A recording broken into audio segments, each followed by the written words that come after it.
Welcome learners and participants to this interactive live TC session on the topic hypothesis in research.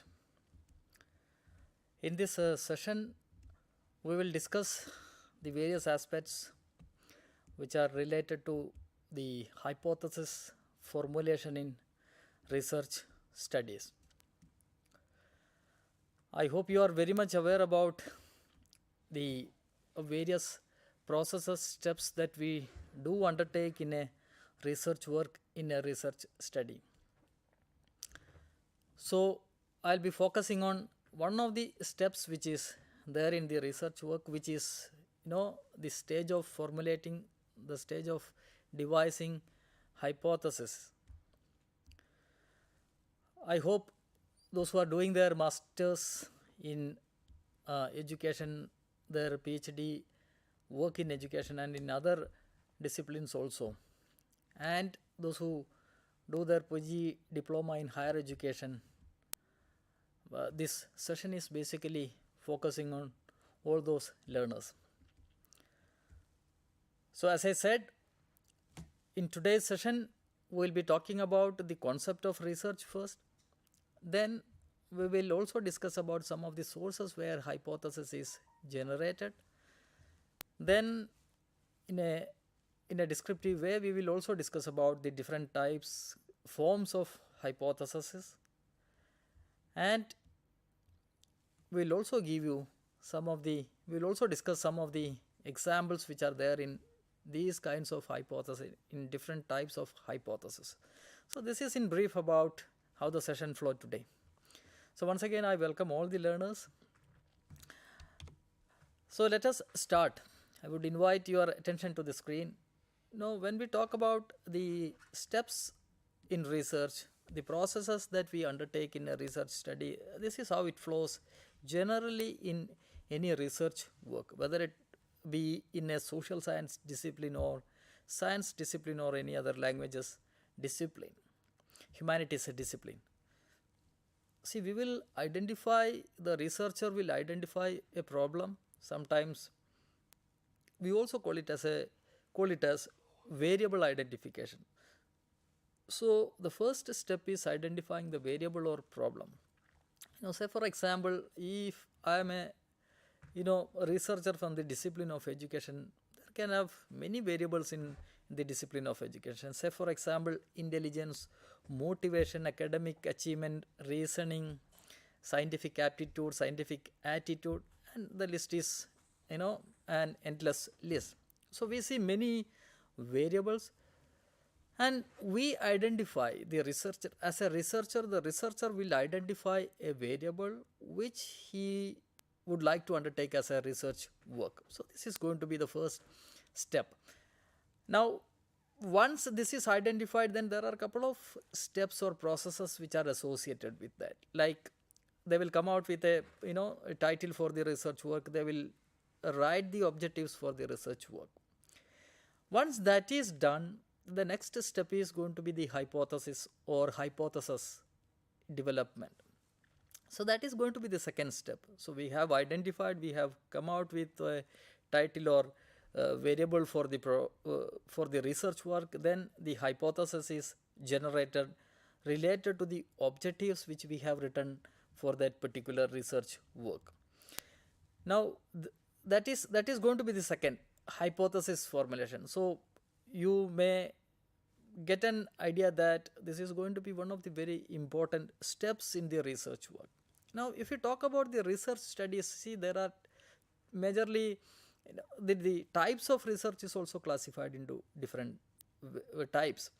One of the classification is the way by which the information is collected. There can have data which comes in the form of text, words, etc. So that is put into the qualitative kind of research work, whereas if we try to undertake research studies where we collect data which are in number format, like the academic achievement or creativity, the quantity of the data concerned in the creativity, if it comes in number format, then that is going to be the quantitative kind of studies. Sometimes people also undertake studies wherein both kind of data is collected, both qualitative and quantitative. So basically this, I mean, like in almost all the studies, this hypothesis is generated, but in some cases we usually doesn't go for hypothesis formulation in qualitative studies because of, there are some reasons for that. So what I'm trying to say is this is done, I mean, like hypothesis formulation is done in most of the studies. Now the third step is data collection. So once the title, hypothesis, everything is done, then we have to have data for, testing the hypothesis. So technically that word is something very important in the case of what we say research work, testing hypothesis, because we have already formulated a hypothesis or a couple of hypotheses. So then we have to test it. So to test that we need to have some kind of a data, especially in the quantitative format, number format. So we need to then go for a data collection. So there are many steps which are associated with that. How we will collect data, what kind of tool, research instrument we will do, consider for collecting data. All those comes into that the third step, which is the data collection. Now once that is done, then we have to analyze the data. Of course that comes in a series of these steps, the data analysis, data collection, then we have to analyze and get it tested for the hypothesis that we have formulated, and we will see whether we can accept the hypothesis or reject the hypothesis. The last one is, once everything, the statistical part is done, analysis part is done, this has to be put in the format of a report, a research report, which we call it as the thesis or dissertation report. So that is going to be the the fifth step. So friends, in general, this is how the research works follow. I mean, like problem variable identification, then formulating the hypothesis, then data collection, data analysis, and the reporting of the research work. So if you have, I mean, like seen the steps, again, as I mentioned, the second step, which is the formulation of hypothesis. Now, this is the one of the important steps in any research work. So now let us see what is this then hypothesis is referring to. As you see on the slide, see this is going to be some kind of a answer to our research problem. So we have already come out with some kind of a problem during the first, that is going to be the first step in research work, identifying the problem, identifying the variable. So we have a, I mean, like a kind of a problem with us, then we also have to have some kind of a, what we say, some kind of a tentative answering to that problem which we have, or some kind of a guess we make during the initial stage of the research work. So with that notion, you will see this definition which you are seeing on the slide, like a tentative solution of the problem. Yeah, it is referring to an intelligent guess about the solution of the problem. So of course we are researching a problem, then in the beginning of the research can also come out with some kind of a tentative answers, tentative solution to the problem. Now see, this we can easily correlate with many of the daily life examples or situations. Like say for example, during the pandemic, people were struggling, and the scientists were trying to come out with some kind of a what we call a medicine for that, some kind of a, so it happens in all the medical researches. So they were trying to come out with some kind of a a medicine which can cure that. So when the scientists do that, they will some kind of a guess they will also make whether this can cure so and so disease, this can cure so and so disease. If I give this medicine, whether the temperature will come down, temperature will go high, or whether this will create any issues to other internal organs of the body. So there can have many kinds of guessing about the solutions of the problem. Now if we come to some other kinds of what we say daily life example, if somebody is buying a bike or a vehicle, they will also sometimes make this gives so much mileage or so much average the the vehicle will give. So that is also a kind of tentative answering guessing. Or today it will rain. If I teach this way, the students understanding will enhance, they will learn more. So all those are some kind of a guessing, answering to a problem which we undertake. So keeping that, you should take this simple definition, like this is going to be the hypothesis. By hypothesis in research, it means this is going to be some kind of a tentative answer to the problem that we undertake. Now why this is important? As you see on the slide, we have different kinds of disciplines like the science, social sciences, humanities, languages and all. Now in a science lab or some kind of a laboratory facilities are available, if the scientists or those who are undertaking research in science disciplines, medical researches and all, they also make, as I said, they also make some, what we say, hypothesis. And the beauty is, they test this hypothesis with the help of all those equipments which are available at their, what we say, the laboratory. And that's why we are seeing, all the science researchers, medical researchers, we have laboratory facility for that. So whatever they, make such a, guessing about the pollution, what we say, the problem, they get it tested at the laboratories. But in social science, if you see, we don't have that way very prescribed kind of or dedicated kind of lab facilities to test our hypothesis. Say for example, if I am making a guess like there is a relation between the intelligence and motivation of a particular student or a group of students, I cannot take the students to some lab and get it tested. I cannot collect data relating to their motivation with some instruments and all.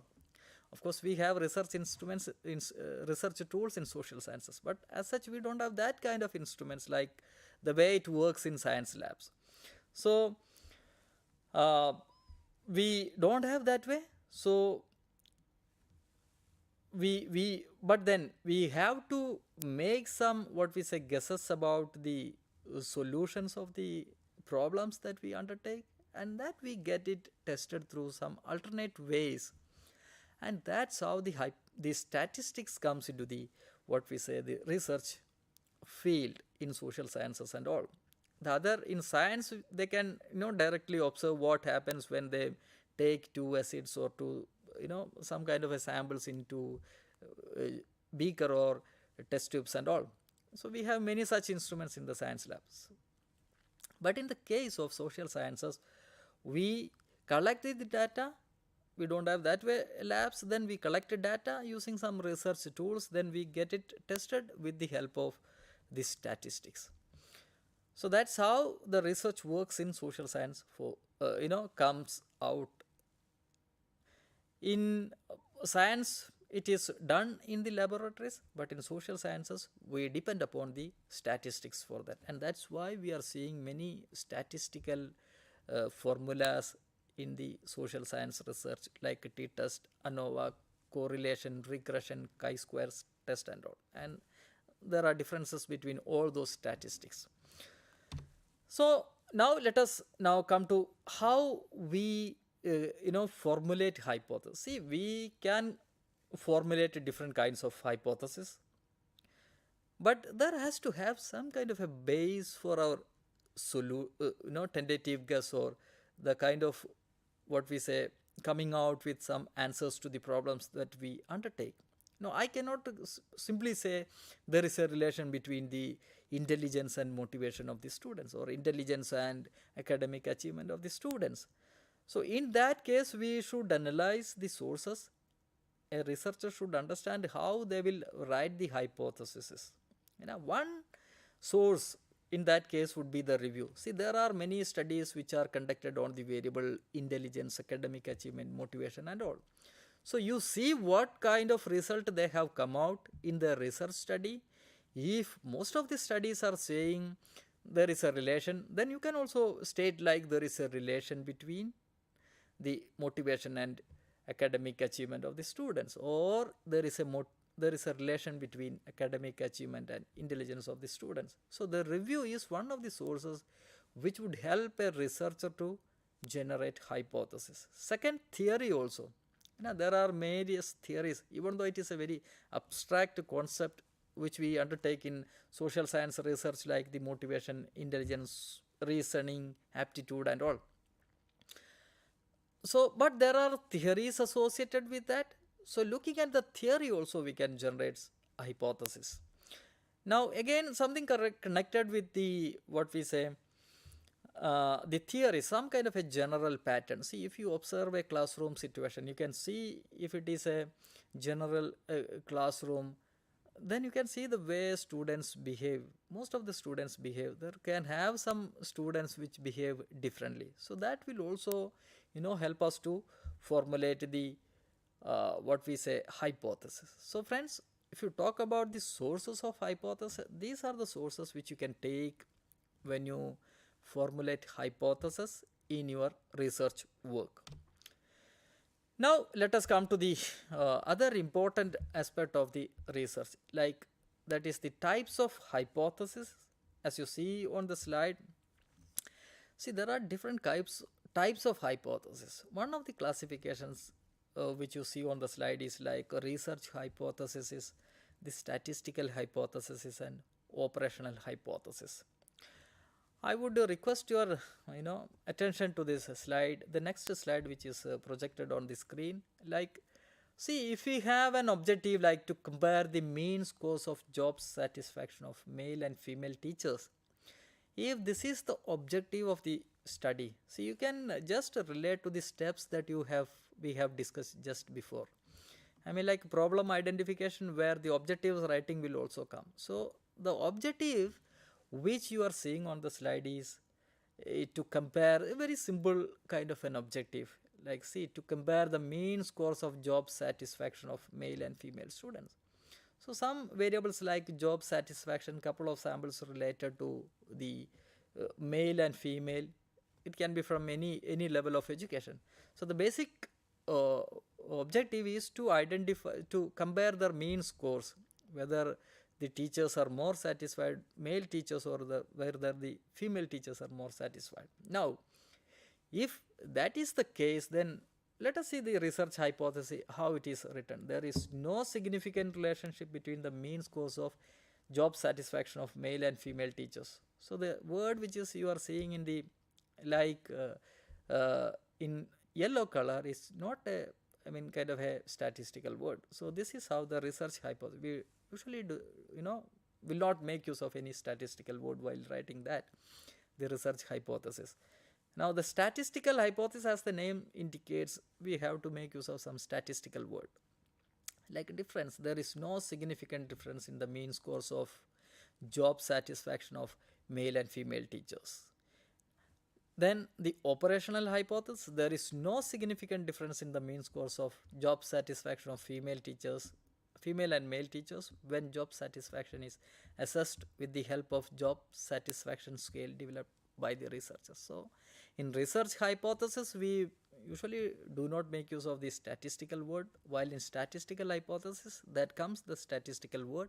In operational hypothesis, the statistical word is also there.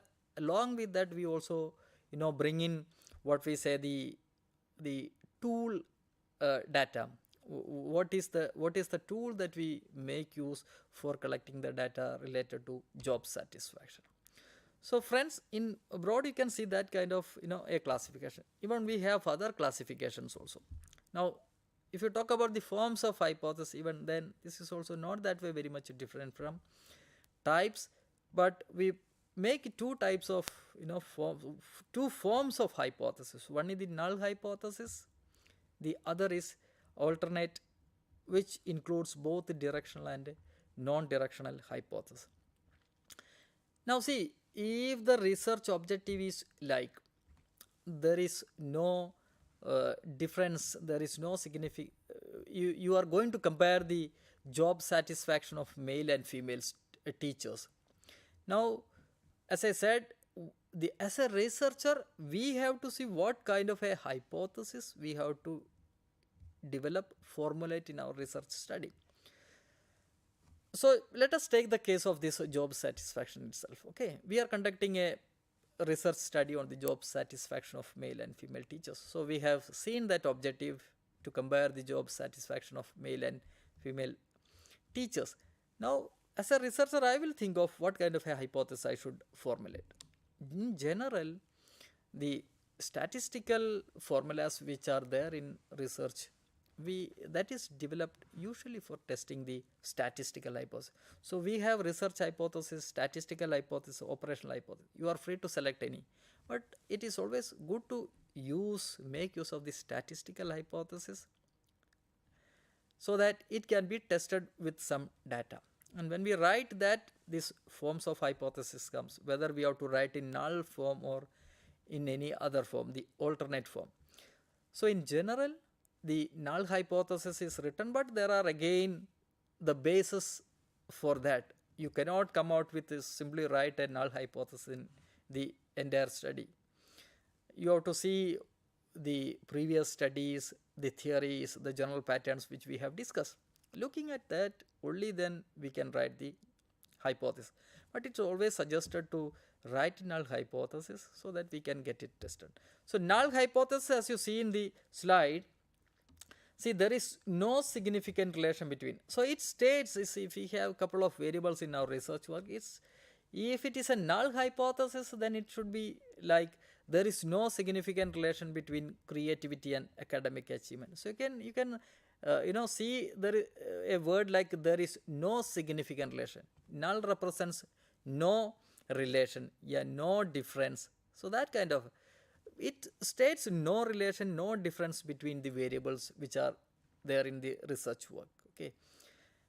In contrary to that, if it says a relation between two variables, then this is going to be alternate hypothesis. So in general, we formulate null hypothesis in the study. Now, what we in a practical sense, usually people formulate null hypothesis, and in most of the thesis work we usually don't see this alternate hypothesis. But by default, friends, in any research work, if you have written the null hypothesis, it is also followed by alternate hypothesis. By default it is there. Even it's not necessary that we should write that, but it is always a good practice to write that also. But in many of the theses we will not see that kind of a writing pattern. So that is about the forms of hypothesis. Now the alternate hypothesis, they fall under two categories. One is the directional hypothesis. A directional hypothesis is one in which a hypothesis that states that the result would be either positive or negative. It accompanies H1 either the negative less than or positive sign, more than sign. Okay. So directional, the null hypothesis is usually written H0, hypothesis not, H and a small 0. If it is an alternate hypothesis, we usually write H1. Now, when we write directional hypothesis, as I said, alternate hypothesis, as I said, it is written either in directional form or non-directional form. Say for example, if it is a directional hypothesis, say for example, see, I am working on, I have come out with a new teaching method, and I am teaching that my students with that particular new teaching method. And if I say like the new teaching method will improve, positively improve the academic achievement of the students. Okay, the marks of the students will be enhanced if I use so and so teaching method.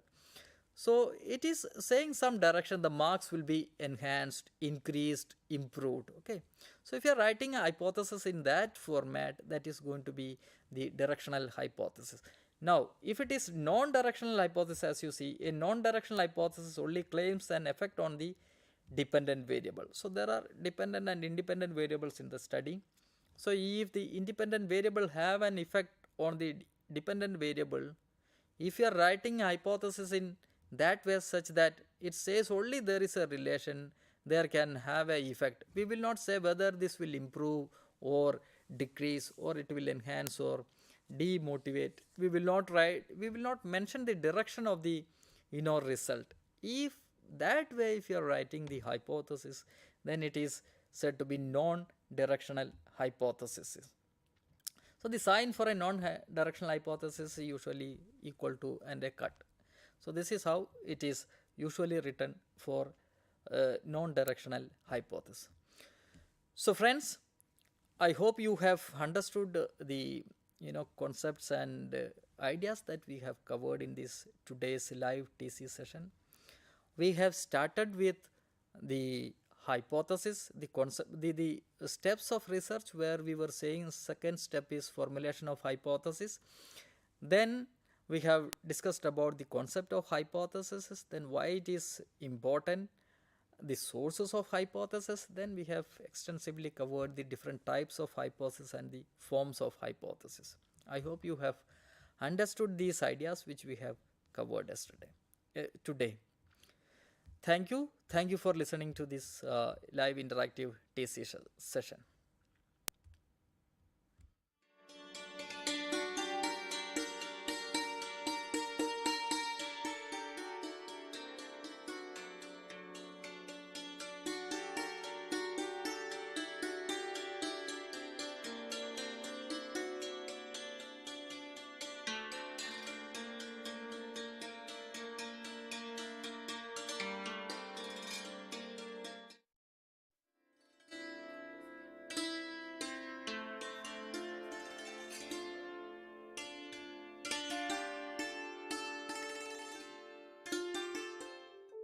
Do you wish to be part of a television studio like this, or any other media system?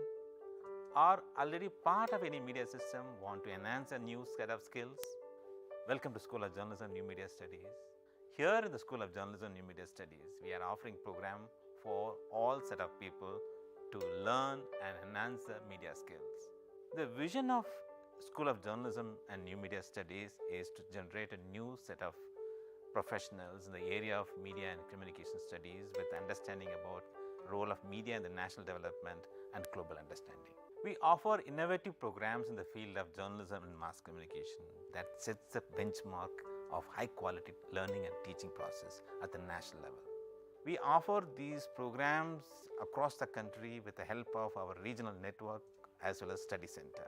Same manner, many of our programs are offered through online mode with a sophisticated learning management system. SOGNMS offers programs from PhD in journalism and mass communication till certificate level. We have masters in journalism and mass communication. The eligibility is bachelor's degree, and we are introducing this program in 3 languages: Hindi, Tamil and English. Students from national and international students can join either through online mode as well as in the distance mode. We have 4 postgraduate diploma programs, specialized areas in the field of development communication, digital media, electronic media and journalism and mass communication program. And all these 4 programs are available in distance mode. 2 programs are available in online mode, development communication and digital media. And we have specialized certificate program in community radio. IGNOU employs various media and communication tools for better teaching and learning process. School of Journalism and New Media Studies utilizes this media system for delivering all our programs. Come and join with us for exploring a new career and enhance your media skills.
Good afternoon, learners.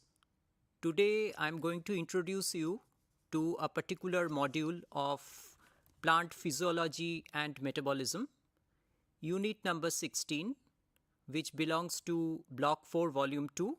The topic is plant stress. Mostly we will be focusing on the plant responses to environmental stress. Now, what do you mean by stress? Any change in the surrounding environment that affects the functioning of plants and alters the homeostasis is defined as stress. That means if there is any perturbation from the normal environmental conditions, then the plants, they actually encounter different types of stress. Now, this stress, it can be mediated either due to environment or it can be mediated through certain biotic agents. What are biotic agents? Biotic agents means mostly the pathogens. It can be bacteria, it can be viruses, it can be fungus.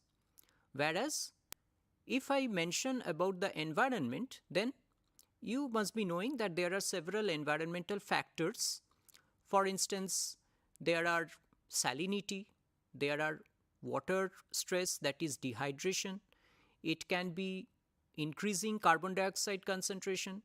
It can be heavy metals. All of you know that we are actually faced with the arsenic and the cadmium, the chromium, these heavy metals. Then ultraviolet radiation, this is another kind of stress. So just as we, the animals and the human beings, face stress, similarly the plants also, they are exposed to this kind of stress. Naturally, they should have certain means to protect themselves. They respond to these stresses, and number 2, they have certain measures by which they can overcome these stresses. So today's discussion will be mostly focused on stress and more so on the different environmental stresses. So I have shown that stress actually belongs to two categories, major two categories, as I have just said, the biotic, which may be bacteria, fungi, viruses, animals, weeds, and the abiotic, that is, it can be temperature, drought, salinity, UV, etc. So here also you can see that the environmental stress has been mostly categorized into abiotic, of which, as I have already mentioned, that there are so many factors. Now, physical stress, it originates from certain environmental conditions like temperature. So we know that the plants, they flourish better in a certain range of temperature, that is 15 to 45 degrees centigrade. But if you change the temperature, if the temperature falls or if the temperature increases beyond this range, then obviously the plants would have certain difficulties to flourish or to thrive or to grow.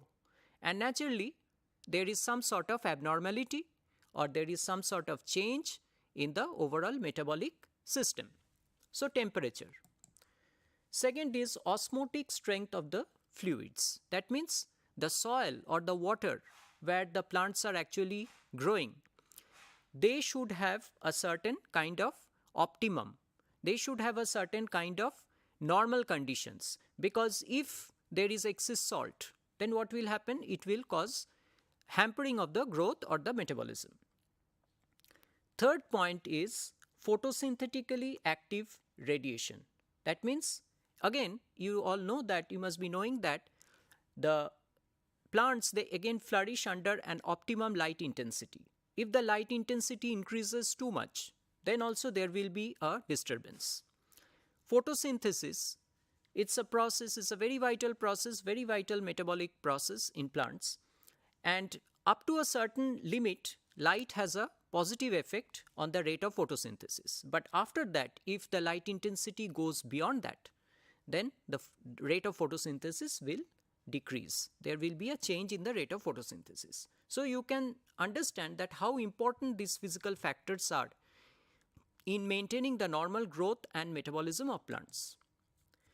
Now, when we talk of chemical stress, the chemical stress can be, obviously from the name it is very clear that it's due to the optimum concentration of the chemicals. Nature of the solutes, that means let's say if the sodium ion content is very high, then naturally the plants will face sodium toxicity. Mineral composition, as I've already said, that the different heavy metals, for instance, if there is a very high concentration of arsenic, or let's say chromium, or let's say lead, then they are going to hamper the plant growth. Atmospheric imbalances. Atmospheric imbalances means mostly the change in the carbon dioxide concentration. All of us are familiar with the global warming, which is mainly due to the increasing carbon dioxide concentration. Now, this increasing CO2 concentration will also have an adverse system on the or the proper balance between oxygen and carbon dioxide. That is very much required. If there is imbalance in this, then obviously again it is going to affect not only the plants but also the entire biological kingdom. Biological stress or the biotic stress, which of course I am not going to discuss too much here, but we should know what is meant by biological stress or biotic stress as well. Whenever, as I said, that there is an infection due to bacteria or due to virus, anything, so that we call as a biotic stress. The other forms of biotic stress can be due to population density or due to parasites. Population density means, let's imagine that you have an agricultural field of wheat or let's say rice. Now, if some other weeds which are not agriculturally important, they also grow in the same field, then what will happen? These will steal away or they will compete with the nutrients. So, in that case, what will happen? The actual agricultural crop, in this case rice or wheat, it is not getting appropriate nutrients. So, they will fail to thrive or they will fail to grow properly. So, that is population density. And parasites means mostly, let's say the fungus. It is infecting a particular plant. Then what will the fungus do? It will actually again compete with the normal nutrients. It will actually create harm to the plant system. It will impede the growth of the plant system. So, parasitic infection. So, all these are actually different forms of stress to the plants. So, I hope you got some idea regarding what are the different forms of stress. And now, obviously, the plants should fight. Just as we actually have immunity system to fight against the pathogens or to deal with the different factors, similarly, the plants also fight against this kind of stresses. Now, this response can be, as you are seeing in this particular slide, that it can be resistance, it can be susceptibility, or it can be avoidance. Now, if the plant fails to grow, then it is susceptible and ultimately it will cause plant death.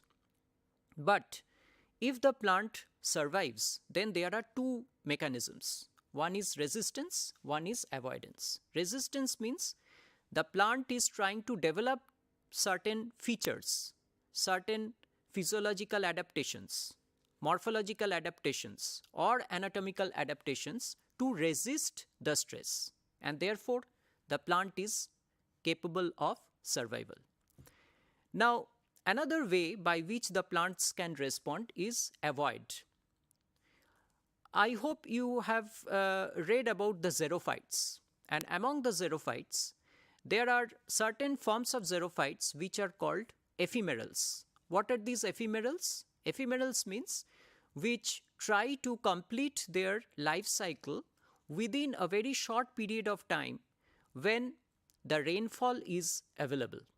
So, these are called, that is, they avoid long spells of dryness.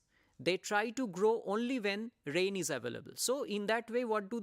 They avoid the drought condition and they survive. So, avoidance and resistance, these are the two different ways by which the plants can actually survive against such stresses. The other is they don't survive because they are susceptible. Now, when we are talking about environmental stress, we have to understand that any form of environmental stress, it will ultimately cause water shortage and water deficit. So the plants have different mechanisms by which they can overcome this water shortage or water deficit. So this particular slide, it shows certain ways by which the plants can actually overcome water deficit, which we will be discussing some of these points or elaborating some of these points. Now, the first of its kind is the osmolyte biosynthesis. Then you have the metabolite balance.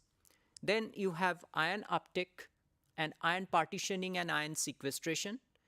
You have membrane modification, signaling pathways, that is mostly they lead to the induction of different genes, protein turnover, mRNA stability and transcriptional control. Now we will be focusing on some of these ways by which the plants overcome water deficit in the subsequent slides. Now all these plant responses, these are known as plasticity. That means any modification or any adaptation to these changes, this is referred to as plasticity. And plasticity can be in different forms. Plasticity can be physiological plasticity, it can be morphological plasticity, or it can be anatomical plasticity. That means any change in order to adapt to the surrounding conditions, to the surrounding stressed condition. This is known as plasticity. Now, what are these changes? Now, one is change at the cellular level and one is change at the molecular level. Cellular level changes means that the plant changes its structure, structural changes. It can be a change in the root morphology. It can be a change in certain architecture of the cell wall or the cell membrane. So this is at the cellular level. And at the molecular level, what is meant by molecular change? That means mostly it is mediated by induction of certain new genes or induction of certain new proteins. So these are mostly the changes at the molecular level, or there is some change in the certain signaling proteins or the signaling pathways, components of the signaling pathways. So that is a molecular change. Now, with reference to salt stress, we categorize the plants into two kinds. One is halophyte and another is the glycophyte. Halophytes means the plants which are adapted to the saline habitat. That means they can endure or they can tolerate very high concentrations of sodium chloride. On the other hand, glycophytes are plants which are usually susceptible. So obviously there should be some differences between halophytes and glycophytes. So it is well understandable that the halophytes, they have some sort of mechanism by which they can either exclude the salt, or they can partition the salt, or they can sequestrate the salt into the vacuoles. So they are better capable of sequestration, ion sequestration or ion partitioning, which the glycophytes cannot perform. So that is one of the major ways by which the halophytes survive under high NaCl concentration. Now, as I said that the plants can undergo morphological plasticity, anatomical plasticity and physiological or biochemical plasticity. Now, one very common way of undergoing biochemical plasticity is through osmotic adjustment. What is meant by osmotic adjustment? Osmotic adjustment means the plants actually try to synthesize certain protective compounds which are known as compatible solutes or osmolytes during environmental stress. It can be water stress, it can be salt stress, anything. Now, what are these compatible solutes? Why are they called compatible? Compatible because these are certain solutes which do not interfere with the normal metabolic process of a particular cell. That means they are induced during stressed condition but they do not interfere with the normal metabolic processes of a particular cell. And these osmolytes or osmoprotectants, they have different ways by which they can actually overcome stress. Some of these mechanisms are, as you can see here, it prevents the ion entry into the sensitive parts of the plant. This can be number 1 point. Number 2, they maintain the hydration sphere of proteins under water stress conditions. They prevent the proteins from misfolding, because usually during stressed condition what happens is certain endogenous proteins, they get denatured or they are misfolded.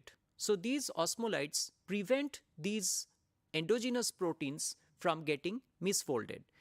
They also stabilize the macromolecular assemblies. That means they also stabilize the biological membranes, they stabilize certain proteins, enzymes, and last but not the least, they actually try to scavenge the reactive oxygen species.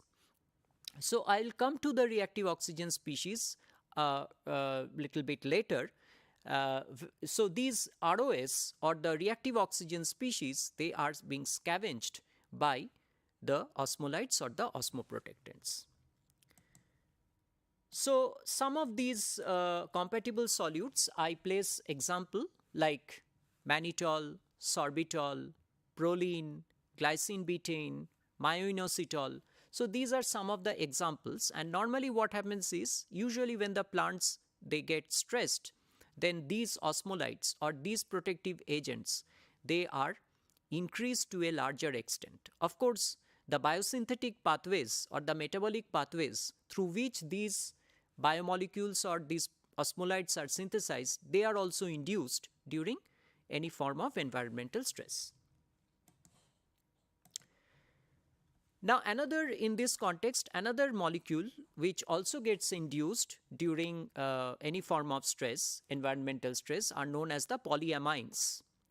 Now as you can see here, that certain polyamines like putrescine, spermidine, spermine, so these are certain polyamines, and these are positively charged cations, and because they are highly positively charged, what happens is they can interact with the biological membrane, because you must be knowing that the membranes, they are in general they are negatively charged. So they stabilize the biological membrane, because in any form of stress the membrane gets disrupted. Why the membrane gets disrupted? Because there are certain enzymes like lipoxygenases which are being activated during any form of stress, and these lipoxygenase enzymes, they actually undergo or they cause lipid peroxidation. That is, they cause peroxidation of the lipids which are present in the biological membranes, and therefore the membrane gets disturbed or perturbed. And therefore these polyamines, because of their high positive charge, they can interact with the biological membrane, they can interact with the phospholipids, and they can stabilize the phospholipids, and therefore they can stabilize the biological membranes. Not only that, they also stabilize certain proteins, they also regulate certain ion channels, and in that way they confer better protection during any form of stresses. Even they can interact with DNA, because DNA is negatively charged and the polyamines, they are positively charged. Another way by which this plasticity can occur is very simply through morphological plasticity. That means I told you that there is a change in the architecture, root architecture. Like if you have seen xerophytes, if you have read about xerophytes, then usually the xerophytes, they have longer root system, because these roots, they penetrate deeper into the soil in search of more and more water. So this is one very common way of adaptation, particularly in the dry regions where there is water shortage. So you can regard this to be an example of morphological plasticity. Or like, let's say, if you have read about the cuticles, usually in case of xerophytes, you have the cuticularized stomata. So here also the main aim is to check excess transpiration. Especially this is very much needed in case of drought condition. Now the most important phytohormone which is required or which is induced or which is synthesized during stressed condition is the abscisic acid. Abscisic acid is normally known as a universal stress hormone because usually in any forms of environmental stress, the abscisic acid is being synthesized, and here you can see a very quite complicated pathway of abscisic acid biosynthesis where it usually is synthesized from certain zeaxanthin or violaxanthin through certain enzymes. And one of the very important enzyme in this case is the NCD or 9,6-epoxycarotenoid. This kind of enzymes are there, the NCD enzymes, and via xanthoxin it actually gives rise to the ABA. There are several steps, of course, for the ABA synthesis, and the 9,6-epoxycarotenoid dioxygenase is the rate limiting enzyme in this connection. And what is the main function of abscisic acid? Abscisic acid actually causes stomatal closure. That means because the main aim is to check water loss, is to check the transpiration, and we all know that the transpiration mostly occurs through the stomata. So the abscisic acid primarily it helps in regulating the stomatal closure, and there is appropriate mechanism for that also. Usually it occurs through the membrane depolarization mechanism.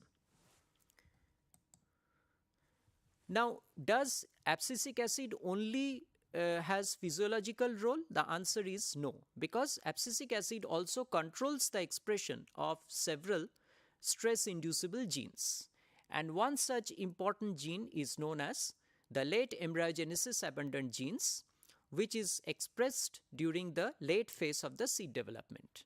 And usually it is found that whenever there is any stress, whether you talk of salinity, drought or heavy metals, whatever kind of stress, these LEA genes or late embryogenesis abundant genes or proteins, these are being induced, and they have a large role to play in the protection mechanism.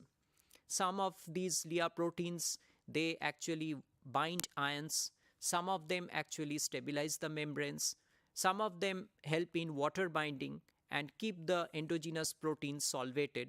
So in that way they have several roles to play, and the LEA proteins are also classified into different groups. Now I have mentioned about transporter proteins. Now here I give you one example of transporter protein, and these transporter proteins are known as the salt overly sensitive proteins, and this SOS pathway or the salt overly sensitive pathway is mostly induced during salinity stress. So what happens here is you have three kinds of SOS proteins like SOS1, SOS2, SOS3, of which the SOS2, SOS3 they actually form a dimer upon binding of calcium to SOS3, and thereafter this SOS2, SOS3 they actually induce SOS1, which is one transporter and which helps in the extrusion of sodium ions, because during salinity stress there is a very high concentration of sodium ions within the cell, and therefore this SOS1 transporter protein helps in extrusion of sodium ions outside the cell. Not only that, in the figure you can see that there is another protein in the vacuolar protein, that is NHX, which also helps in the sequestration of the sodium ions within the vacuole in exchange of H plus ions which comes to the cytosol. So in a very true sense it is a Na plus H plus antiporter. So this is one very well represented example of a transporter protein. So till now we have discussed mostly on the drought and the salt stress. I take a short break, and then after that we will be discussing some other forms of stress like heat stress, cold temperature stress and heavy metal stress. So I take a short break and then come back.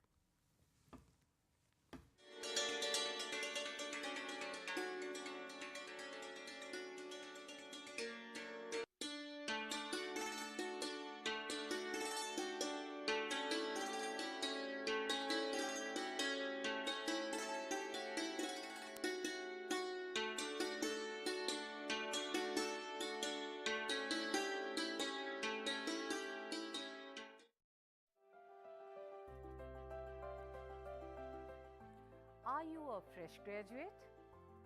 Do you want to fulfill your educational aspiration by pursuing higher education in various interdisciplinary and multidisciplinary areas like environmental science, environment and occupational health, philosophy, sustainability science, folklore and culture studies? If yes, the School of Interdisciplinary and Transdisciplinary Studies offers various programs like Master's Program, Graduate Program, Postgraduate Diploma, Certificate and Appreciation Program. The school offers 5 Master's Program. Master of Science, Environmental Science. The eligibility criteria for MSc Environmental Science is Graduate in Science, BTech, BE, Agriculture Graduate, Forestry Graduate and Veterinary Graduate. School also offers Masters in Environment and Occupational Health, Masters in Sustainability Science, Masters in Philosophy and Masters in Folklore and Culture Studies. The eligibility criteria for these 4 Masters program is graduate in any discipline. School also offers various socially relevant and need-based PG Diploma program like PG Diploma in Sustainability Science, PG Diploma in Environment and Occupational Health, PG Diploma in Folklore and Culture Studies and PG Diploma in Migration and Diaspora Studies. The school also offers PG Certificate in Climate Change and Avshist Prabandhan mein Pramar Patra. The school also offers 2 doctoral programs, PhD in Environmental Science and PhD in Interdisciplinary and Transdisciplinary Studies. The school offers various innovative technologies and multimedia for providing a very excellent student support system. The study material is of high quality. The learner support is provided through Gyan Darshan, Gyan Vani, IRC, Swayam Prabha and Swayam channel of IGNOU. For more detail, please log in to IGNOU website. For online admission in these programs, visit school site and also the Samarth online education portal of IGNOU. So please join these programs and fulfill your educational aspiration.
Welcome back to the topic plant responses to environmental stress. Now, before going for the break, we discussed mostly on the salinity stress and the drought stress. Now, we will be taking the other forms of stresses as well, like heat stress, cold stress, heavy metal stress, and so on. Now, we begin with the high temperature stress or the heat stress. Now, we all are familiar with the phenomenon of global warming, and there is an increasing carbon dioxide concentration, and therefore there is a greenhouse effect and there is a global warming. So the problem with the plant system is that the plants are sessile and they are exposed to the external environment. So they cannot run away like us, like animals or humans. Whenever we are facing any danger, we can actually run away or flee away from the site of danger. But here the plants cannot. They are stuck to one particular place. And so imagine that there is a scorching summer, 45 degrees centigrade or maybe even higher. What would be the condition of the plant? So they must again have certain measures by which they can overcome this heat shock. And one such way by which the plants can protect themselves against high temperature is through the induction of certain proteins which are known as the heat shock proteins. Now, what are the function? What is the chief function of this heat shock protein? They act as molecular chaperones. What do we mean by molecular chaperones? That means the endogenous proteins, as I mentioned before the break, that whenever there is a stress, these endogenous proteins, they are denatured or they are coagulated or there is a misfolding, there is a denaturation.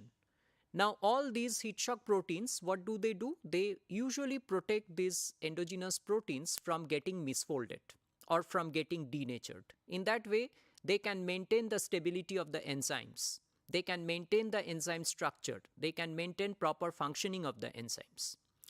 And in plant system, we have different categories of these heat shock proteins. They belong to different classes like HSP100, HSP90, HSP70, 60 and the small heat shock proteins. So each of them of course have their own functions and they have their own localization in terms of different cell organelles, but collectively they perform the same task, that is to protect the endogenous proteins from getting misfolded or getting denatured during any kind of heat stress conditions. Now, another very important osmolyte which gets activated during heat stress is the gamma aminobutyric acid or GABA. Now, GABA, in animal systems, we all know that the GABA is a very well-known neurotransmitter. But you will be surprised to know that GABA is also produced in plants and there it has some different function. That is, it usually acts during heat stress for cellular protection. Now, how is this GABA synthesized during heat stress? It is synthesized taking the help of calcium.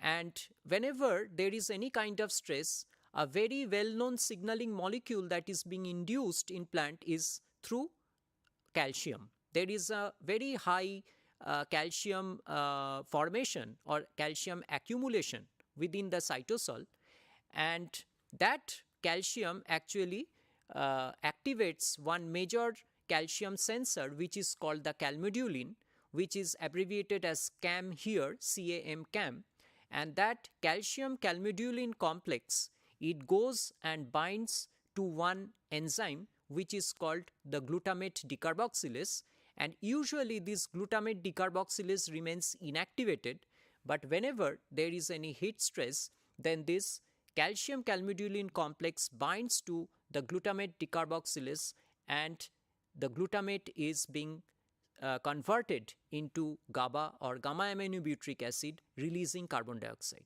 So, and this GABA or the gamma aminobutyric acid then serves to protect the cell from heat stress or heat damage.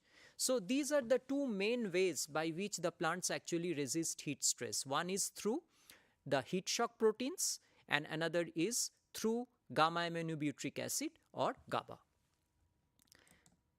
Now, we next move to low temperature stress. Now, if there is high temperature stress, there must be low temperature stress as well. Now, what is your common perception regarding the cold stress? Like whenever there is a chilling condition, then again, since the plants are exposed to the outside environment, they are sessile, again they must be facing this kind of injury, that is cold injury. And then usually what happens is during the cold stress, ice crystal formation it occurs within the cellular masses or within the intercellular spaces, and there is a tremendous cold injury to the plants. And just like the heat stress, in cold stress also, the plants, they face different abnormalities in the normal metabolic cycle or the normal metabolic processes.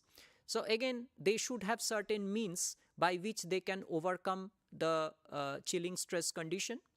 Now usually it has been found that the sensitive plants means which are cold sensitive plants, they have a very high proportion of saturated fatty acids, whereas the chilling resistant plants, they have low proportion of saturated fatty acids, but they have more of unsaturated fatty acids. So this has led us to believe that if in some way we can change the degree of saturation of fatty acids in case of the cold sensitive plants, then we can enable them to be converted to the cold resistant species as well. So that is one way, that is through modification of the membrane system, because these fatty acids, these are present in the biological membrane. So if we can change the degree of saturation of the fatty acids in the membrane, then perhaps we will be able to convert a chilling susceptible species or sensitive species to a resistant species. The other ways by which you can actually enable to make a plant chilling resistant is through some cryoprotectants, or again you can use certain compatible solutes or osmolytes, which we have already discussed a little while ago. Now sugars and some of the cryoprotectants, glycerol, these are known as cryoprotectant because these help the plant to resist against very high, extreme cold conditions. So you can use or apply these kind of protective agents to a plant in order to allow them, in order to make them cold resistant. And again, there are certain proteins also, or there are certain genes also, which could be used or which could be overexpressed in plants, like the responsive to abscisic acid or the LIA genes, which we have already discussed. So you can use or you can overexpress these LIA genes through transgenic approach, genetic engineering. You can overexpress these genes in cold susceptible plant to make them cold resistant. So these are some of the ways by which any plant which is susceptible to cold can be made cold resistant. Next, we come to the reactive oxygen, the concept of reactive oxygen species, because any environmental stress, it will lead to the generation of certain toxic radicals. It can be hydrogen peroxide, it can be hydroxyl radicals, it can be singlet oxygen, it can be superoxide radicals. So these are generated within the plant system, and these are generated at very high concentration within the plant system, and they cause oxidative damage. They cause oxidative damage to DNA, to proteins, and almost to all the cellular macromolecules, biological macromolecules which are present in the cell.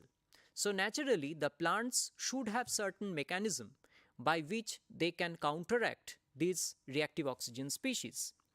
So the plants have a number of antioxidants. Like we also consume a large number of antioxidants in through our normal diet. We consume quite a number of antioxidants.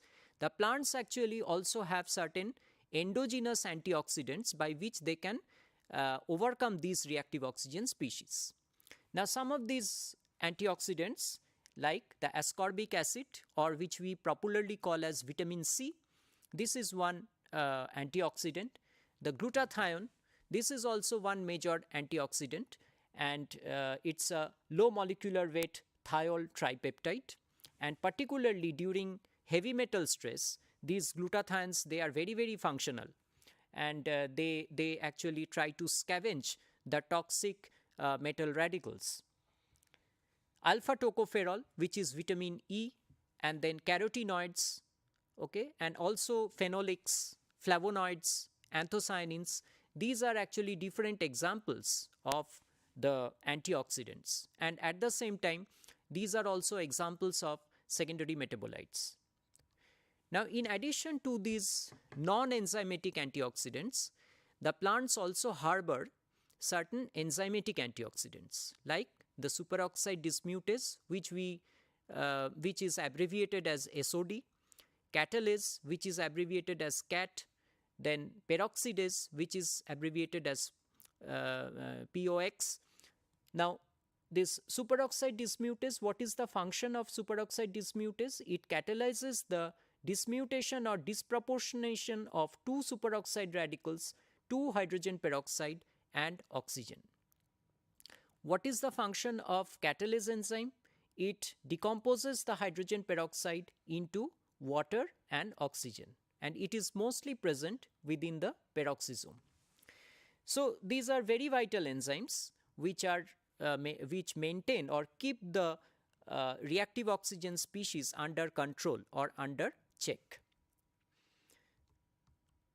Now we come to the heavy metal toxicity. Now, what is meant by heavy metal? I have been using this term heavy metal earlier also. What are heavy metals actually? Now, there are certain elements which are very much essential and part and parcel of our life, either in large amount or in small amount, and accordingly we designate them as major element and minor element or trace elements. But it has been found that 53 elements belonging to the D block, they are categorized as heavy metals because of their density, and usually it is greater than 5 gram per centimeter cube. Now, why these heavy metals are gradually being added up in larger and larger amounts in the soil or water? The sources are mostly from the pesticides, the fertilizers, the municipal and compost wastes, and from smelting industries and metalliferous mines. So there is rampant release of these wastes from the industries into the soil, into the running water, etc. And therefore there is an admixture of soil and water with all these toxic metals. Some of these examples are cadmium, chromium, lead, nickel, arsenic. So these are gradually being added up more and more because of our very reckless activities. And imagine what will happen to a plant system if the plants take up more and more of these heavy metals into their system. So not only the plants will get affected, but we who depend on plants for our food system, okay, the vegetables, the fruits, we consume this, and naturally we are also being exposed, or we are actually bioaccumulating this type of toxic metals within our system. So it is being amplified throughout the entire food chain. Although the plants have again protective measures, because plants are extremely intelligent organisms. In fact, they are more intelligent than us. Okay, they don't have a nervous system, but even then they are more intelligent than us because they know how to protect themselves, even being exposed to the outside environment. So what are again the different defense mechanisms which a plant will adopt?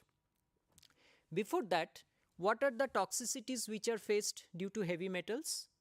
Like for instance, arsenic. There is a competition between arsenic and phosphorus, that who will enter the plant. Okay, so what happens is, instead of phosphorus, it might happen that sometimes arsenic is taken up by the plant, which is of no utility to the plant system. Again, sometimes cadmium, it can compete with zinc for their absorption. Now, what will happen if these metals enter into the plant system and accumulate? So obviously they will interfere with the functional proteins. They will interfere with the sulfhydryl group of the functional proteins, and therefore the structure and function of these proteins will be hampered. Displacement of essential cations from specific binding site that lead to a collapse of function. And last but not least, again, these metals after their accumulation will lead to more and more formation of reactive oxygen species within the system. Now, again, if you ask the question that how do the plants uptake these metals? Why do the plants uptake these metals? Because there are certain transporter proteins which are located in the root system, which actually enable the plant to take up this kind of heavy metals. There are certain transporters which are called NRAMP, the natural resistance associated macrophage protein. There are ZIP family transporters, zinc iron permease family transporters. So there are a lot of such transporters. Now, in terms of metal accumulation, the plants can be distinguished into two categories. One is known as non-hyperaccumulator and another one is known as the hyperaccumulator. Hyperaccumulator means which can accumulate metal ions to a very high concentration, but even then they do not have, or there is no major damage caused within the plant system, even though they are accumulating the metal at a very high concentration. And again, there are some non-accumulators, that means they cannot accumulate heavy metals. So if the metal accumulates, the plants will die or they will be susceptible. Now, if you ask the question that why the hyperaccumulators are so strong, that means their defense mechanism must be very strong. They should have certain chemicals or they should have certain proteins which will help them to detoxify the metals, to detoxify the accumulated metals. Now, there are several such defensive molecules which are present, and one such defensive molecule is the phytochelate. What is phytochelate? Phytochelate means it's a chelating molecule present in the plant which actually chelates the heavy metals. And the phytochelate is nothing but it is a tripeptide which is composed of basically the glutathione molecules. If you assemble the glutathione molecules one by one, the resulting molecule that you get is a phytochelate. It's a huge molecule which is composed of 3 amino acids, glutamic acid, cysteine and glycine. And this glutamic acid cysteine, this can be N number, where N actually ranges from 2 to 5, but sometimes it may be as high as 11. So phytochelate is basically composed of this tripeptide moiety, and basically this tripeptide moiety is nothing but one glutathione molecule. So if you assemble the glutathione molecules one after the other, you get a phytochelate molecule. And here goes in this slide the function of the phytochelate molecule. So phytochelate molecule actually it perceives the heavy metal. In this case, in the diagram, it has been shown that it is perceiving the cadmium ion, which is also a heavy metal. So this phytochelate cadmium complex is being formed, and this phytochelate cadmium complex actually gets transported within the vacuole through certain transporter proteins, and then the cadmium is being released into the vacuole, and then the phytochelate molecule will again come back from the vacuole to the cytosol, and again it will perceive the cadmium, and this process will go on and on till the cadmium toxicity is overcome.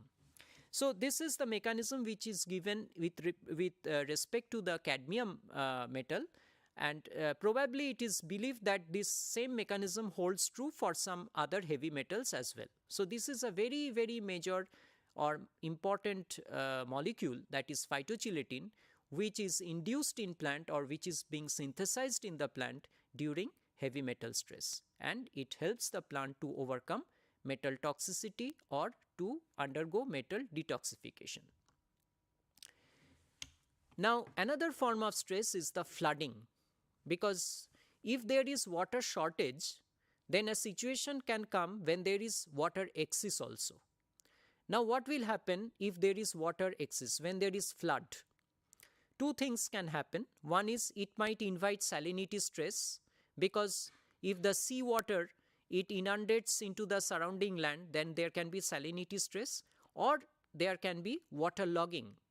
And in these cases, there is, imagine if the roots are facing excess water, then what will happen? There will be oxygen shortage, there will be a hypoxic condition, and therefore there will be very low oxygen supply to the particular plant system, and there will be inadequate oxygen for respiration.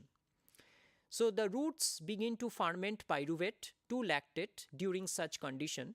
Through the action of lactate dehydrogenase, The production of lactate lowers the intracellular pH, inhibiting the lactate dehydrogenase and activating pyruvate decarboxylase. So this is one response. This is one plant response during the hypoxic condition or during oxygen shortage condition.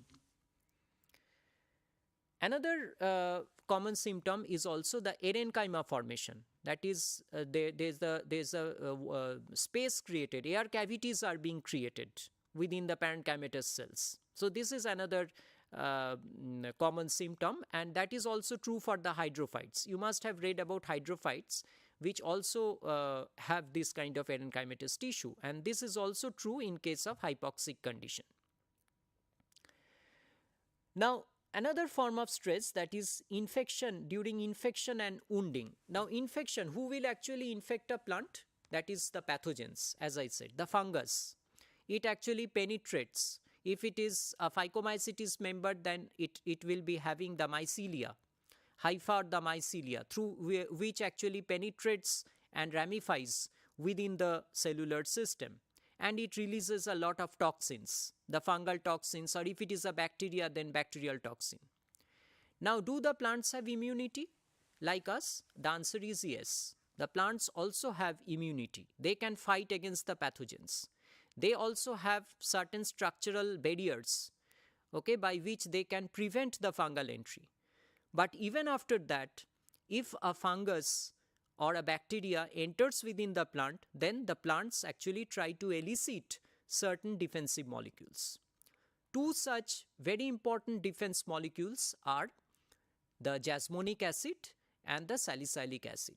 So whenever there is a pathogen infection, usually it has been found the endogenous formation or endogenous concentration of salicylic acid and jasmonic acid, they increase or they are being induced.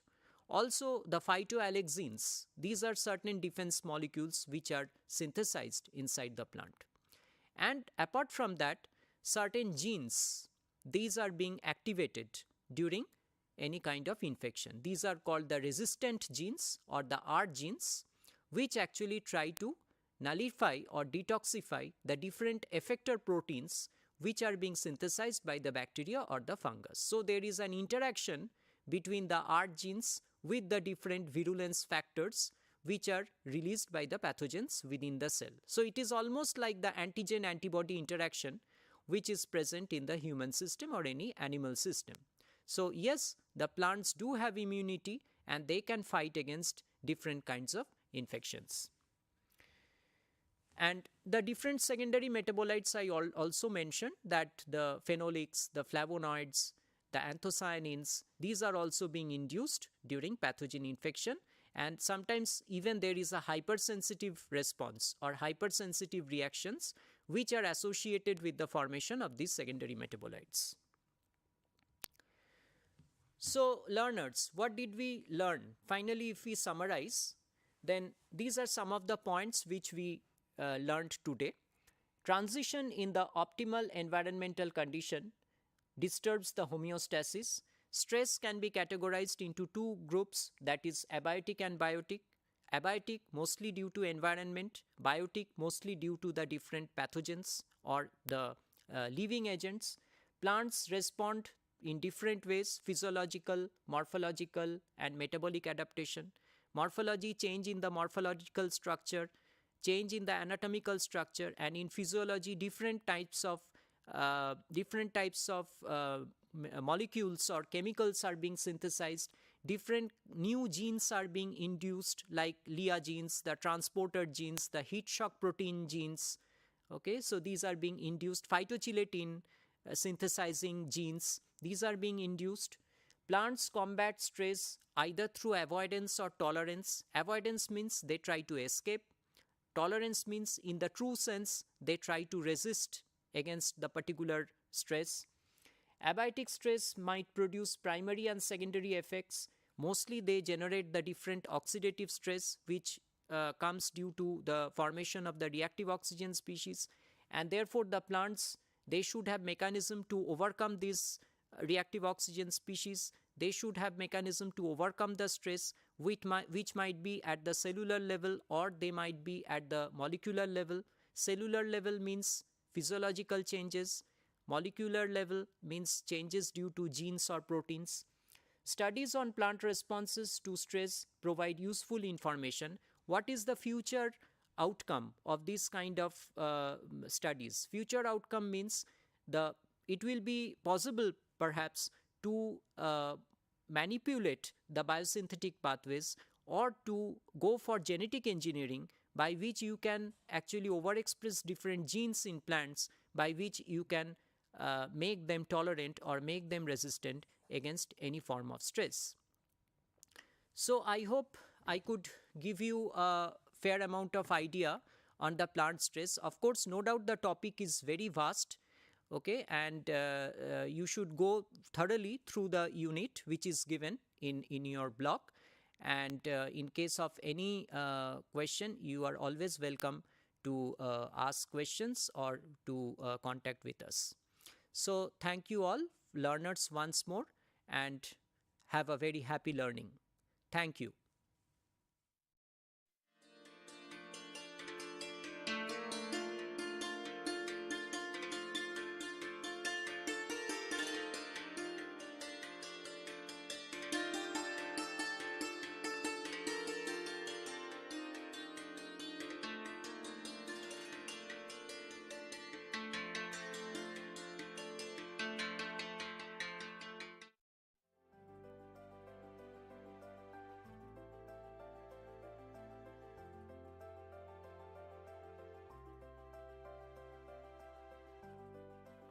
We wear clothes on a daily basis. But have we ever wondered, where do our clothes come from? Who makes our clothing? And who are the people and the process responsible for the whole manufacturing of our clothing? If you want to know more about this, Indira Gandhi National Open University from the School of Continuing Education has launched a program which is Certificate in Apparel Merchandising. There are many benefits after doing this program. You can become a designer in various fields. It can be fashion designer, apparel designer, costume designer, or even a textile designer. One can also work as a fashion consultant. Research and development is another field which one can take up after doing this certificate course. Going into academics is another perk after doing this program. Getting into fashion houses or fashion studios as an intern is also a very good option post doing the certificate in apparel merchandising. The basic eligibility of the program is 10+2. The duration of the program is 6 months to 2 years. The program is also available for both the admission cycles, which is July and January. The exams are conducted twice a year, in June and December. So what are you waiting for? Join this program and get an enriching knowledge in the field of apparel merchandising. And to do so, you can log on to the official website of the university, www.ignou.ac.in.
سامعین، آج ہم آپ سے مخاطب ہیں اردو کے ہر دل عزیز شاعر ساحر لدھیانوی کی نظم نگاری کو لے کر۔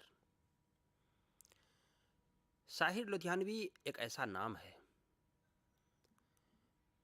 جس سے اردو والے ہی نہیں، ہندوستان کے تمام زبانوں کے لوگ ان سے واقف ہیں۔ اس کی بنیادی وجہ یہ ہے کہ ساحر لدھیانوی کا فلمی دنیا سے گہرا تعلق رہا ہے۔ ان کے فلمی مکالمے، ان کے فلمی گانے وہ سپر ہٹ اور بہت ہی مقبول رہے ہیں۔ آج ہم ساحر لدھیانوی کی نظم نگاری پہ گفتگو کریں گے۔ ساحر لدھیانوی کا شمار بر صغیر کے اہم نظم گو شعراء میں ہوتا ہے۔ انہوں نے سماجی اور معاشرتی زندگی کو موضوع بنایا۔ ان کی بعض نظمیں زبان زد عام و خاص ہو چکی ہیں، یعنی عام لوگوں کی زبان پر ان کی نظمیں ہیں۔ ان کی نظموں کی مقبولیت کی اصل وجہ یہ ہے کہ اس میں انہوں نے لوگوں کے دکھ درد کو شامل کر دیا ہے اور لوگوں کی محرومیوں و ناانصافیوں کے خلاف آواز بلند کی ہے۔ ان کی نظموں میں معاشرے کے محروم، مظلوم، غربت زدہ اور یاس کے صحرا میں غوطہ لگانے والے یعنی مایوس لوگوں کا نوحہ شامل ہے، ان کی آہ شامل ہے اور ان کا دل دھڑکتا ہوا معلوم ہوتا ہے۔ ان کی نظموں میں سماجی ناانصافیوں کے خلاف ایک ایسی توانا آواز شامل ہے جسے ہر کسی نے اپنی کہانی سمجھا۔ عوامی جذبات کو جب ساحر لدھیانوی نے اپنی لفظوں کی صورت میں ڈھالا تو تلخیاں، پرچھائیاں، آؤ کہ کوئی خواب بنے اور گاتا جائے بنجارہ وغیرہ جیسے شعری مجموعے اردو شاعری کے حصے میں آئے۔ تاج محل، چکلے، شاہکار، کبھی کبھی اور اسی طرح کی دیگر ان کی کئی نظمیں ہیں جو اردو ادب میں اہم مقام رکھتی ہیں۔ ساحر لدھیانوی نے اپنے دلکش لفظوں اور باغیانہ تیور سے عوام کو متاثر کیا اور اپنے نغموں، گیتوں اور نظموں کی زبان کی سادگی اور روانی کی وجہ سے وہ عوام میں ہر دل عزیز رہے، مقبول رہے۔ ان کا مجموعہ کلام تلخیاں نوجوان نسل کو متاثر کرنے والا اردو شاعری میں ہمیشہ اعلیٰ مقام پر رہے گا۔ اس مجموعہ کلام سے چند اشعار آپ کی خدمت میں پیش ہیں۔ تم چلی جاؤ گی پرچھائیاں رہ جائیں گی، کچھ نہ کچھ حسن کی رعنائیاں رہ جائیں گی، تاج تیرے لیے ایک مظہر الفت ہی سہی، میری محبوب تاج تیرے لیے ایک مظہر الفت ہی سہی، تجھ کو اس وادی رنگی سے عقیدت ہی سہی، میری محبوب کہیں اور ملا کر مجھ سے، یہ چمن زار، یہ جمنا کا کنارہ، یہ محل، یہ منقش در و دیوار، یہ محراب، یہ طاق، ایک شہنشاہ نے دولت کا سہارا لے کر ہم غریبوں کی محبت کا اڑایا ہے مذاق، میری محبوب کہیں اور ملا کر مجھ سے، اپنے ماضی کے تصور سے ہراساں ہوں میں، اپنے گزرے ہوئے ایام سے نفرت ہے مجھے، اپنی بیکار تمناؤں پہ شرمندہ ہوں، اپنی بے سود امیدوں پہ ندامت ہے مجھے. عوام کے دل کو چھو لینے والی ایسی ہی نظموں کی بدولت ساحر لدھیانوی کو اردو شاعری بالخصوص ترقی پسند شاعری میں بے پناہ مقبولیت حاصل ہوئی. یہ اور بات ہے کہ ساحر لدھیانوی کو عنفوان شباب کا شاعر بھی کہا گیا. ان کی نظموں میں انسان دوستی کا وصف پایا جاتا ہے. ان کی بیشتر نظموں کا آہنگ رومانی یعنی رومانٹک ہے، مگر ان کی وہ نظمیں جو سیاسی اور انقلابی نوعیت کی ہیں ان میں احتجاجی کیفیت بھی نظر آتی ہے. وہ زندگی بھر آزادی، مساوات، انصاف کے لیے اپنی نظموں کے ذریعے لڑتے رہے اور مظلوم، غریب، بےکس اور سماج کے پچھڑے ہوئے طبقے کے ناانصافیوں کے خلاف اپنی شاعری کے ذریعے آواز اٹھاتے رہے. ان کی نظمیں، انہوں نے اپنی نظموں میں معاشرے کی ان برائیوں کو بھی اپنی نظموں میں جگہ دی جو انسانیت کے چہرے پر بدنما داغ کی حیثیت رکھتی تھی. ساحر لدھیانوی کی نظمیں محض خیالی نہیں ہیں، نہ اس میں کسی عقائد کی تبلیغ ہے اور نہ سیاسی پروپیگنڈا، بلکہ انہوں نے اپنے جذبات و احساسات کی بہترین عکاسی کی ہے. ساحر لدھیانوی نے تشبیہ، استعارہ اور کنایے کی زبان استعمال کرنے کے ساتھ ساتھ خطیبانہ اور بیانیہ پیرایوں سے بھی خوب کام لیا ہے. پرچھائیاں ساحر لدھیانوی کی طویل نظم ہے جس کا موضوع جنگ سے نفرت اور امن و آشتی کی حمایت ہے. یہ نظم 2 حصوں پر مشتمل ہے. پہلے حصے میں رومانوی مناظر کا بیان ہے اور دوسرے حصے میں انقلاب اور سماجی مظالم سے لڑنے کا پیغام ہے. یہ نظم ساحر نے 2 مختلف بہروں میں لکھی ہے جس میں فلیش بیک کی تکنیک کو خوبصورتی سے استعمال کیا ہے. اس نظم کے اختتامی مصرعے ملاحظہ کیجیے. کہو کہ آج بھی ہم سب اگر خاموش رہے تو اس دمکتے ہوئے خاکداں کی خیر نہیں. جنوں کی ڈھالی ہوئی ایٹمی بلاؤں سے زمیں کی خیر نہیں، آسماں کی خیر نہیں. گزشتہ جنگ میں گھر ہی جلے مگر اس بار عجب نہیں کہ یہ تنہائیاں بھی جل جائیں. گزشتہ جنگ میں پیکر جلے مگر اس بار عجب نہیں کہ یہ پرچھائیاں بھی جل جائیں. ساحر لدھیانوی کی نظموں میں نغمگی، موسیقیت اور تغزل کی کیفیت سے عجب جاذبیت اور دلکشی پیدا ہو گئی ہے. شدت احساس اور عوامی فکر کی موجودگی سے ان کی نظمیہ شاعری ہر خاص و عام کے دل کی دھڑکن بن گئی ہے. وہ ذہنی طور پر مارکسیت کی طرف مائل رہے.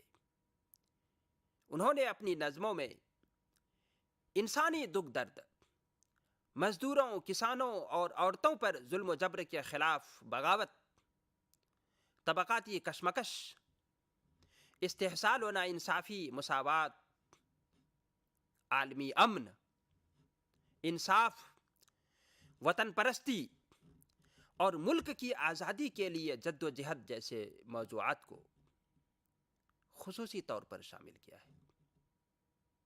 ان کی نظمیہ شاعری زمان و مکان کی قید سے آزاد ہے.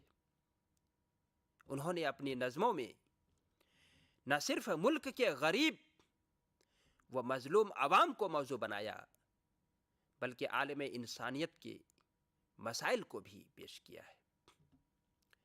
شاعر کی نظمیہ شاعری اپنے عہد کی حقیقت کی عکاس ہے. انہوں نے اپنی نظموں سے جن سماجی انہوں نے دنیا میں جو مشاہدہ کیا انہی کو اپنی نظموں میں پیش کیا ہے. اس بات کو خود ایک جگہ انہوں نے بیان کیا ہے، دنیا نے تجربات و حوادث کی شکل میں جو کچھ مجھے دیا ہے وہ لوٹا رہا ہوں میں. ساحر لدھیانوی اپنے عہد کے کامیاب، مشہور اور مقبول شاعر تھے. وہ فلمی دنیا میں ایک کامیاب نغمہ نگار ثابت ہوئے. ان کے فلمی گیتوں کا مجموعہ گاتا جائے بنجارا کے نام سے شائع ہوا. اس عہد کے ادبی حلقوں میں ان کی شناخت علیحدہ رہی ہے. ان کی نظم نگاری اردو ادب میں اپنی الگ شناخت رکھتی ہے. ان کے لفظوں میں تلخی ہے. وہ اپنی نظموں میں سوالات خوب کرتے ہیں اور سوالات میں طنز کے تیر چلاتے ہیں. ان کی نظمیں اثر انگیز اور دلوں میں اتر جانے والی ہیں. ساحر لدھیانوی نے ہندوستان اور پاکستان کی جنگ کے پس منظر میں اے شریف انسان و نظم لکھ کر دونوں ممالک کے رہنماؤں اور عوام کو جنگ کی تباہ کاریوں کا بھرپور احساس دلانے کی کامیاب کوشش کی. یہ نظم ساحر لدھیانوی کی بہترین نظموں میں شمار ہوتی ہے. وہ امن کے پجاری اور پیغامبر دونوں ہیں. خدا کی سرزمین کو جنگ کی ہولناکیوں سے کس طرح محفوظ رکھا جائے یہ احساس انہیں بے چین رکھتا ہے. چنانچہ احترام انسانیت کا جذبہ ان کی نظموں میں قدم قدم پر سر ابھارتا ہے. ان کے سینے میں ایک درد مند دل ہے جو حیات و کائنات کی سچائیوں کو معنی خیز انداز میں پیش کرنے کی بار بار کوشش کرتا ہے. ساتھ ہی انہوں نے فن شاعری کے اصول و ضوابط کو بھی برتا ہے. ان کے کلام میں سیاسی، رومانی، نفسیاتی اور انقلابی ہر طرح کی نظمیں موجود ہیں. ان کی نظموں میں مظلوم کسانوں کا دکھ درد موجود ہے. ساحر لدھیانوی کا تعلق فلمی دنیا سے بھی رہا ہے. تقسیم ہند کے بعد 1949 میں ساحر لاہور سے ممبئی آ گئے. ان کی پہلی فلم آزادی کی راہ پر قابل اعتنا ٹھہری. سچن دیو برمن کے ساتھ 1950 میں فلم نوجوان کے لیے نغمے لکھے.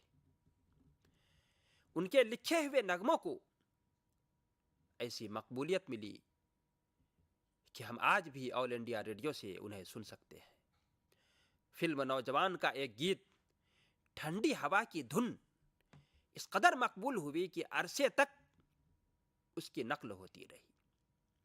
ساحر کے مقبول ترین فلمی نغمے سینکڑوں کی تعداد میں ہیں.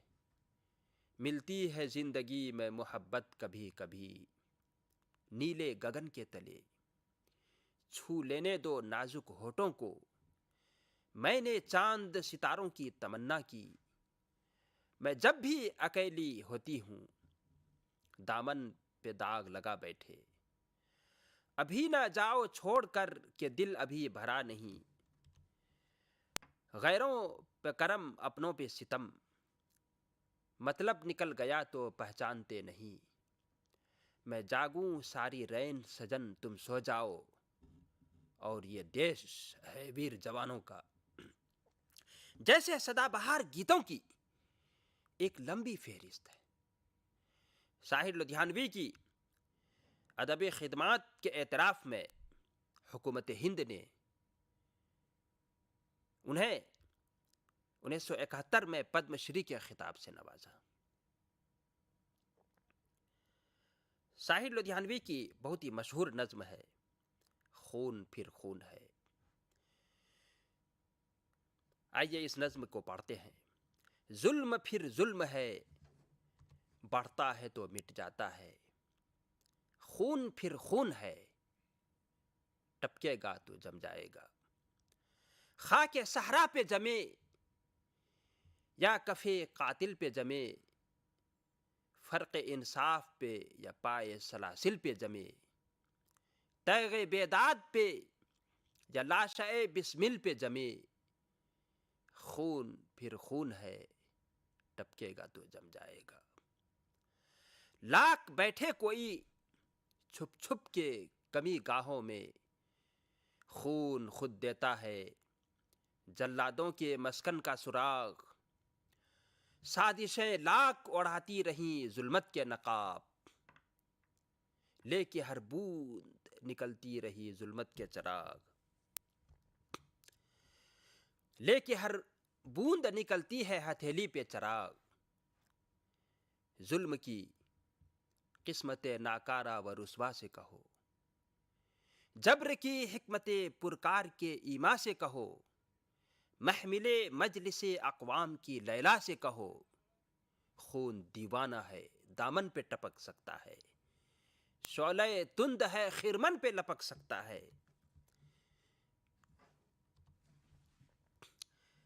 شعلہ تم نے جس خون کو مقتل میں دبانا چاہا، آج وہ کوچہ بازار میں آ نکلا ہے. کہیں شعلہ، کہیں نعرہ، کہیں خنجر بن کے. خون چلتا ہے تو رکتا نہیں سنگینوں سے، سر اٹھاتا ہے تو دبتا نہیں آئینوں سے. ظلم کی بات ہی کیا، ظلم کی اوقات ہی کیا. ظلم بس ظلم ہے آغاز سے انجام تلک. خون پھر خون ہے، 100 شکل بدل سکتا ہے. ایسی شکلیں کہ مٹاؤ تو مٹائے نہ بنے، ایسے شعلے کہ بجھاؤ تو بجھائے نہ بنے، ایسے نعرے کہ دباؤ تو دبائے نہ بنے. سامعین، یہ تھی شاہر لدھیانوی کی نظم خون پھر خون ہے. آپ کو معلوم ہے اس نظم کا پس منظر. شاعر اپنی اس نظم کے ذریعے انقلابی پیغام دینا چاہتے ہیں. انہیں یقین ہے کہ بے گناہوں کا خون کبھی برباد نہیں ہو سکتا. ظالم و قاتل اپنے دامن سے کتنا بھی لہو کے نشان کو صاف کرے، وہ مٹ نہیں سکتا. مقتول کا خون قاتل کے دامن پر ہمیشہ کے لیے ایک بدنما داغ بن کر رہتا ہے. دوسرے لفظوں میں، مظلوم کا خون قاتل کے دامن پر ظاہر ہوتا ہی ہے. ہر دور میں ظالم حکمراں معصوموں پر ظلم کرتے رہے. حد تو یہ ہے کہ مظلوموں کو آہ بھی کرنے کی اجازت نہیں ہوتی. اس نظم کے پس منظر میں ایک واقعہ ہمارے سامنے ہے. کانگو کے وزیر اعظم لوممبا کے قاتل اپنے آپ کو بے گناہی کے نقاب میں چھپانے کی کوشش کرتے ہیں.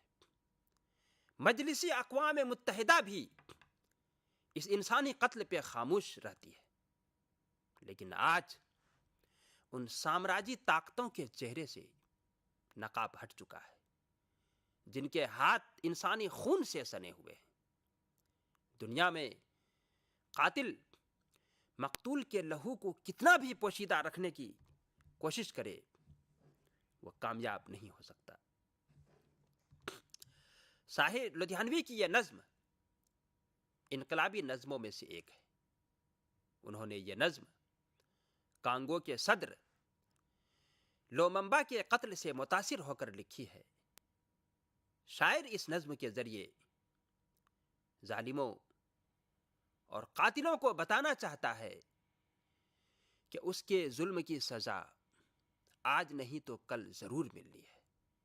مظلوم کا خون کبھی برباد نہیں جاتا، بلکہ اس کا خون خود پکار پکار کر ظالم و قاتل کے ٹھکانے کا پتہ بتا دیتا ہے.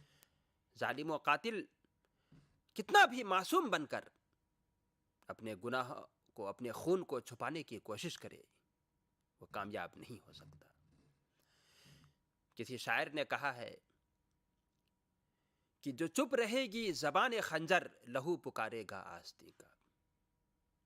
شاعر اس نظم میں ظلم کی پرفریب سازش کو بے نقاب کرتا ہے. وہ اقوام متحدہ تک اپنا پیغام دینا چاہتا ہے کہ معصوموں کا خون کر کے اپنے کیے گئے گناہوں پر نقاب ڈالنا چاہتے ہو. اور شاعر کہتا ہے کہ تم اپنے ناپاک مقصد میں کامیاب نہیں ہو سکتے. مظلوم کا خون مکر و فریب سے نہیں ڈرتا، یہ خون دیوانہ و پاگل ہے. مقتول کا خون ظالموں کے دامن پر اپنا دھبا قائم رکھتا ہے. یہ خون شعلہ بن کر ظلم کے کھیتوں کو جلا کر راکھ کر دیتا ہے. تم نے جس انسانی خون کو چھپانا چاہا وہ دنیا کے سامنے آ چکا ہے. یعنی اصل قاتلوں کے چہرے سے نقاب ہٹ چکا ہے. معصوم کا خون شعلہ اور نعرے کی شکل میں ہر جگہ ظاہر ہو رہا ہے. اب دنیا میں قاتلوں کے جرم کے خلاف نعرے بلند ہو رہے ہیں، ہر طرف شعلہ بلند ہو رہا ہے، اور ظلم کے وجود سے دنیا کو پاک کرنے کے لیے مظلوم اپنے ہاتھوں میں خنجر لے چکے. سامعین، شاعر نے اس نظم میں بڑی خوبصورتی سے اس بات کا احساس کرایا ہے کہ مظلوموں کا خون اگر انقلابی رخ اختیار کرتا ہے تو وہ ظالم طاقتوں کے سامنے مضبوطی سے مقابلہ کرتا ہے. وہ بندوقوں اور تلواروں سے نہیں رکتا، ظالمانہ قانونی طاقتوں سے اسے پست نہیں کیا جا سکتا. ظلم بس ظلم ہے، آغاز سے انجام تلک. یعنی ظلم شروع سے آخر تک صرف ظلم ہے. خون اپنی شکلیں بدلتا ہے، ایسی شکلیں کہ مٹاؤ تو مٹائے نہ بنے. یعنی خون کی اس شکل کو مٹا نہیں سکتے. جب یہ خون شعلہ بن کر انقلاب لاتا ہے تو اسے بجھانا کسی کے بس میں نہیں. ایسے نعرے کہ دباؤ تو دبائے نہ بنے، اس نعرے کو کچلنا اور دبانا کسی بھی طرح ممکن نہیں. شاعر نے اس نظم میں اس بات کا احساس، ساحر لدھیانوی کی یہ نظم شروع سے آخر تک ظالم و جابر حکمراں کے لیے ایک للکار اور انتباہ ہے کہ ظلم کرنے والا کبھی سکون و عافیت سے نہیں رہ سکتا. ایک تو اس کا ضمیر اسے ملامت کرتا ہے، دوسرے جلد یا بدیر اسے مکافات عمل سے بھی گزرنا ہوگا، یعنی اس کو اس کی سزا مل کر رہے گی. سامعین، یہ تھی ساحر لدھیانوی کی نظم. یہ تو انہوں نے بڑے وسیع پس منظر میں کینوس پر کہی ہے، لیکن اس کو ہم روزمرہ کی زندگی میں بھی دیکھتے ہیں کہ ہم کسی کو برا کہہ کر، برا سمجھ کر یا کسی کو تکلیف پہنچا کر ہم انٹرنلی خوش نہیں رہ سکتے. یہ نظم یہ پیغام دیتی ہے کہ ہمیں بھائی چارگی کا پیغام دیتی ہے، دوستی کا پیغام دیتی ہے، پیس کا پیغام دیتی ہے، امن کا پیغام دیتی ہے کہ ہم جتنا سے جتنا ہو سکے ایک دوسرے کے کام آ سکیں. شکریہ.